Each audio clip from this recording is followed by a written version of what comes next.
Pernah kepikiran nggak, kenapa sih beberapa kebijakan publik itu rasanya aneh? Atau kenapa ya ketimpangan itu kok kayaknya ada terus?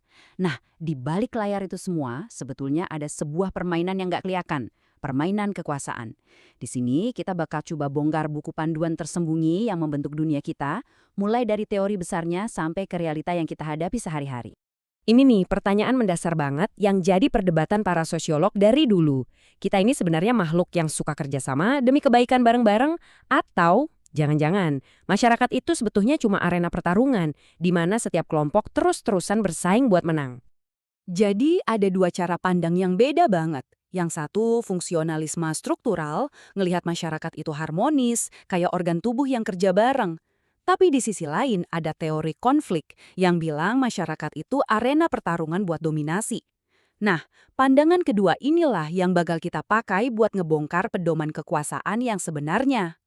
Oke, jadi intinya gini loh. Menurut teori konflik, perubahan-perubahan besar kayak hak buruh atau upah minimum itu nggak lahir dari obrolan damai. Perubahan itu justru lahir dari benturan kepentingan antar kelompok. Jadi, konflik di sini tuh bukan masalah, tapi justru mesin yang bikin masyarakat terus bergerak maju. Oke, dari teori yang gede tadi, sekarang kita masuk yang lebih praktis. Kalau masyarakat itu arena konflik, gimana cara menangnya? Dan kalau ngomongin soal realitas kekuasaan yang belak-belakan, wah, nggak ada yang ngalahin Niccolo Machiavelli. Pemikirannya yang sering dianggap sinis, ini justru ngasih panduan yang relevan banget tentang cara kerja kekuasaan. Kutipan ini benar-benar nangkep inti pemikirannya. Kekuasaan itu bukan soal jadi yang paling baik atau paling moral. Kata Machiavelli, ini soal jadi yang paling efektif.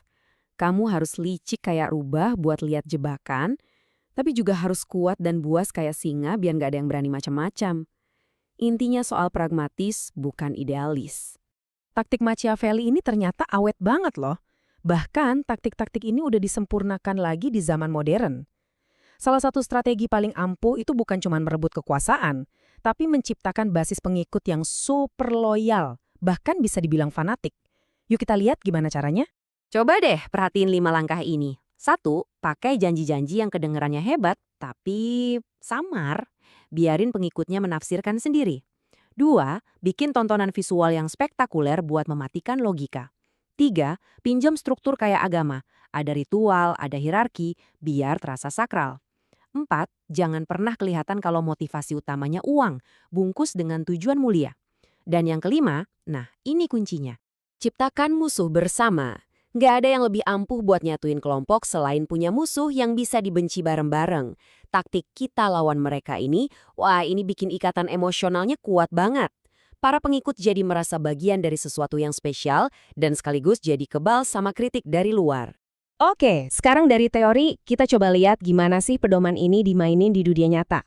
Kita ambil Indonesia sebagai studi kasus buat ngeliat gimana taktik-taktik ini muncul dalam kontes kita yang akhirnya membentuk realitas sosial dan politik jutaan orang. Kita mulai dari fakta yang jujur aja cukup mengejutkan. Lebih dari separuh lahan di Indonesia itu dikuasai oleh segelintir elit. Dan ini bukan cuma angka ya, ini adalah fondasi dari ketimpangan kekuasaan, di mana aset paling dasar itu numpuk di tangan sedikit orang. Nah, penumpukan kekayaan di satu titik ini efeknya kayak domino. Sumber daya alam dikeruk buat keuntungan segelintir orang, bukan buat publik. Pendidikan nggak didesain untuk menciptakan pemikir kritis yang bisa mempertanyakan keadaan. Hasilnya apa? Ya masyarakat jadi apatis soal politik, yang bikin lingkaran kemiskinan dan ketidakadilan ini jalan terus. Dan disinilah logika sinisnya bermain. Rakyat yang kritis itu pasti bakal nuntut perubahan, bakal mempertanyakan status quo.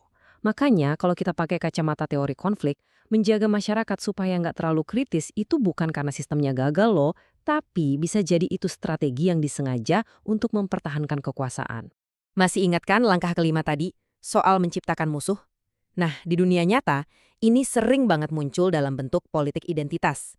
Perbedaan suku, agama, atau kelompok sengaja dibuat tajam untuk menciptakan polarisasi.